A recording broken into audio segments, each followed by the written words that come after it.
Hi there, everybody. I'm Jennifer Angel. This is my overview for the week of May the 18th.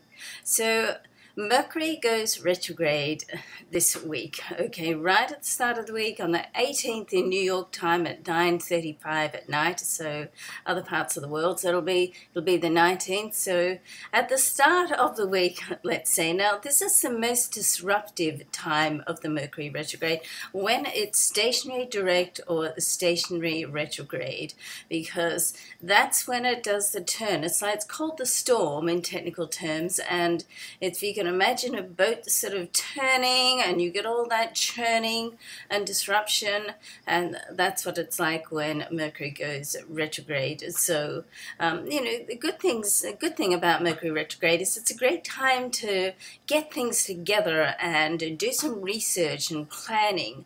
Now, it is in the sign of Gemini, one of the signs that rules. So even though it's good for planning and organizing, you're going to have to sort of work out what your priorities are, because it can be a little bit scattered in this sign, okay? So if you can work out what your priorities are, make your to-do list, whether it's in your head or a journal or on the computer, and follow it, okay? And that way you can be very productive. Now, the things, of course, to watch is to don't make any assumptions about anything. Like, double check everything.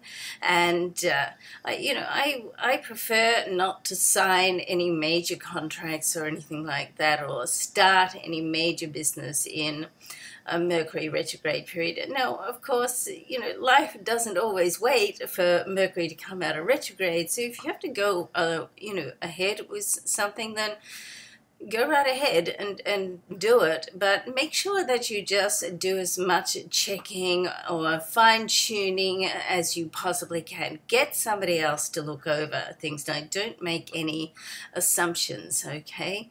Is probably the main thing there.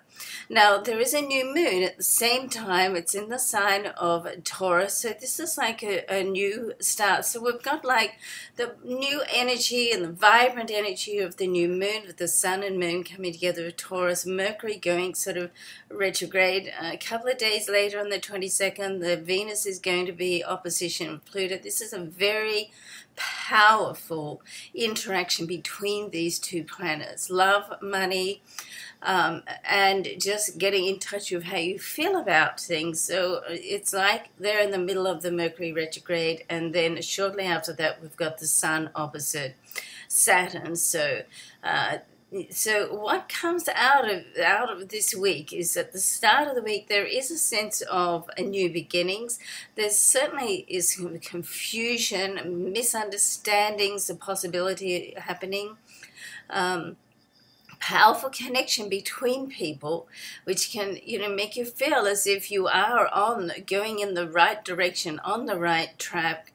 But with that Sun opposite Saturn, it can sort of slow it down a little bit. Okay, not all bad. It can give you a chance to just think things through. So sometimes a delay is really great. It can work to your advantage. So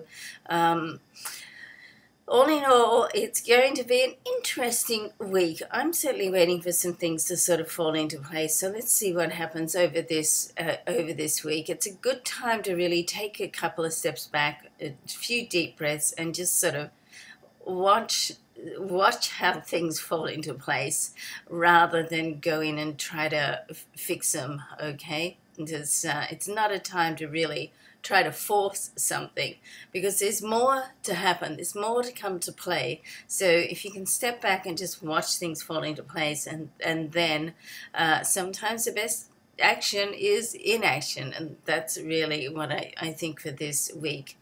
And see what happens and how things fare out by the end of the week, okay? All right, love and luck to you all. Go ahead now and do the individual reports. Bye for now.